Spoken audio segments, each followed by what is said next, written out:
My beginnings. Take comfort in knowing that you don't have to live in a major city like Los Angeles, New York City, Chicago, San Francisco, or Miami to get a good PSP job. Make no mistake, it helps, but it's not entirely necessary. Celebrities, sports figures, best selling authors, executives, and high net worth families live throughout the United States and are in need of trustworthy help. Because I had stars in my eyes, I took the glamorous route and moved to Los Angeles. Since the beginning of my professional career at the ripe age of 15, with work permit in hand, I have pretty much worked in the service industry. It was great training because it taught me that going the extra mile really counts. I continued that service legacy when I moved to Southern California. I won't bore you with all the details of my complete work history, but by the time I arrived in Los Angeles, I had a career plan that I was going to tackle hard. My first priority was to work in places that celebrities congregate, and my first stop was at a fitness center in Beverly Hills. I was a personal trainer and membership counselor at a gym that is very close to the famous Rodeo Drive. It was fabulous because I wasn't stuck behind a desk and I got to meet a lot of great people, celebrities included. Did I mention that the gym was down the street from 20th Century Fox Studios? That certainly didn't help hurt our client base any. We did have a lot of big stars that came in, but I focused my attention on the road less traveled: producers, publicists, casting directors, and entertainment lawyers. Firstly, the movie stars that came in already had overly protective personal trainers. I figured I should give my attention to the people that were being neglected, relatively speaking. Being a membership counselor helped because I was signing up the behind the scenes people and learning who they were. To make a long story short, I learned a lot about the entertainment business and I got some stellar recommendation letters as a result of taking good care of my clients. It's all about networking.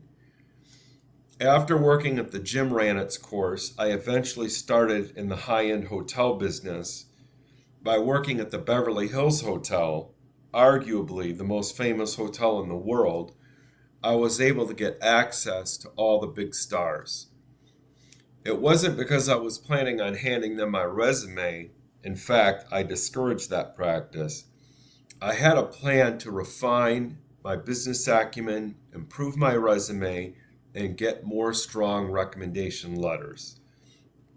I liked the hospitality industry in Beverly Hills because I got to see the stars up close and work with them directly. Actually, I got to deal with their assistants as well. That was a valuable learning opportunity because I saw what worked well in an assistant and what didn't. I would have actually paid the hotel to work there because of the exposure and training I received, but of course I never told them that. I happily accepted the paycheck. By the way, Ritz-Carlton has classes for anyone who wants to learn five-star service, and they charge $6,000 for a 3-day course. So calculate the value of my nearly 2 years at the Beverly Hills Hotel. In general, five-star hotels in Beverly Hills are a haven for celebrities because they know the employees must sign ironclad confidentiality contracts. In short, it's not uncommon to see illicit rendezvous going on between already married A-listers. But not all activities are secret. The high-end hotels in Beverly Hills also host special events, celebrity weddings, and award show after parties for Hollywood's elite, which is another great way to learn the mechanics of the entertainment business. At the same time, I was also networking outside of my full-time hospitality job by doing extra work on TV and movie sets. I really enjoyed being on the studio lots. More than anything, it really helped me ground myself. One of the most valuable lessons I can pass along to aspiring PSPs is that they need to be calm, focused, and not starstruck. By working at the hotel and on movie sets, I was able to get the nervous excitement of being around celebrities out of my system. Moreover, I got to see A-list actors working on the set. I really wanted to know about the process because I knew it would help me serve any future celebrity clients, which it did. While still working at the hotel, I landed my first part-time personal assistant gig with a member of the Johnson & Johnson family, which also included some estate management duties. At first, I did some remedial things like running errands and picking up dry cleaning. As the family's comfort level with me grew stronger, I was assigned more tasks. Eventually, I took care of the house, cars, animals while they were away on vacation. That first part-time PA job was invaluable because it taught me the ropes. I learned when it's best to be quiet and when to express my opinion.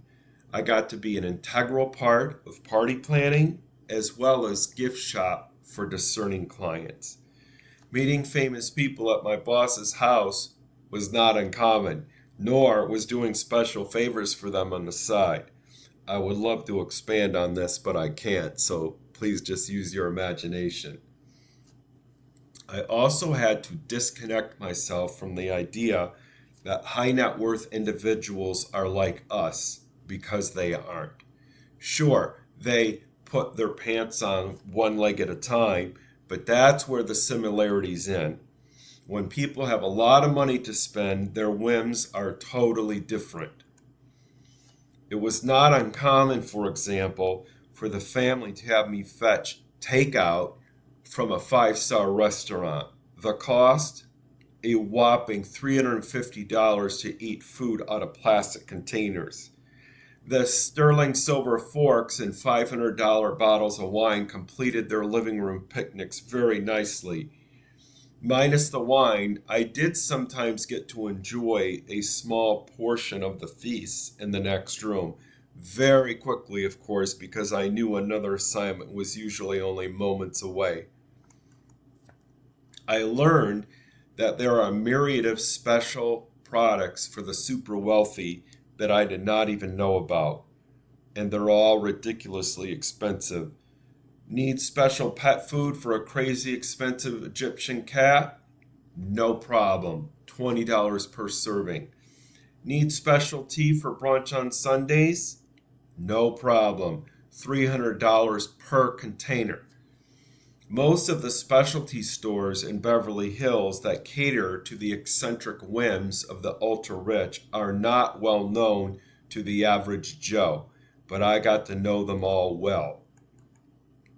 In the end, the point I would like to make is that by having the 5-star hotel job and working out my nervous energy on movie sets doing extra work, I was able to get myself into my very first role as an assistant without looking desperate or rough around the edges. The stack of recommendation letters I already had was only the icing on the cake because I was chosen for the job over many other more qualified candidates, which brings me to another valuable lesson. There are always going to be applicants that are more qualified than you are. I have had the good fortune of being able to beat out those competitors because of my determination, personality, and can-do attitude. Believe me, it helps. Nobody likes a cocky attitude, but they do like confidence. You must go into interviews believing in yourself. If you still lack confidence, don't worry, just fake it. Eventually, it will be real. I always rehearse my interviews in the mirror or in front of friends because I don't want to make mistakes when it really counts. in the interview. One of the techniques I used so that I would be strong in interviews was to meet with a voice coach. It wasn't because I wanted to learn how to sing. I wanted to learn the tricks that great public speakers use when they are working their magic. That step I took to better my voice changed my life in more ways than one, because not only did I become a better speaker in everyday life, but I also met my next celebrity boss. When trying to determine what coach I was going to work with for voice training, I started asking questions around town. I got a list of the best in Los Angeles. My original plan was to go try several of the top 5. Luckily, my first choice made me happy. After studying with the coach for several sessions, my voice showed improvement. I felt more confident at work and in my subsequent interviews for PSP jobs. Miraculously, while studying with my voice coach, I learned he was in between assistants and needed a new one. After spending days getting a strategy together, I wrote him a letter and I explained how he was actually losing money by not having me as his assistant. With the letter I sent him, I included an updated resume that looked really great, as well as several recommendation letters. He hired me the next day.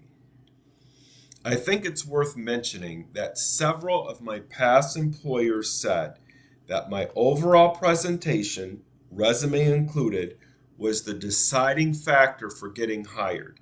In the end, if an applicant is up against someone equally or more qualified, the better resume and overall presentation is what takes the cake. Why? In the employer's mind, if a candidate can't even present a resume with a lot of wow factor, how can they possibly be in charge of maintaining schedules, planning events, or managing a household? Tip: find out what celebrities, pro athletes, and affluent families live in your city. Start compiling a list of possible employers that you could send your resume to.